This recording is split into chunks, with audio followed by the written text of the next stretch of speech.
Dave, here's your caboose, Blackstone. So I'll turn the guy's hand lantern on, then we'll get his arm waving. We'll turn the marker lamps on and the interior light on.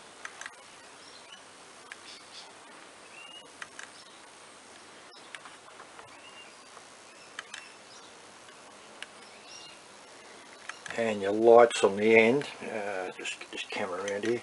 So I've got red on the back and yellow to the sides and to the front. We can turn his light off,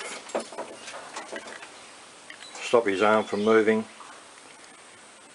turn the interior light off and turn your marker lights off. So that's just dead there now. We just go back on again, we turn his hand lantern on. Get his arm moving. Now this is on my NCE. Here's your caboose, and I'm running it on my Easy DCC on my layout there.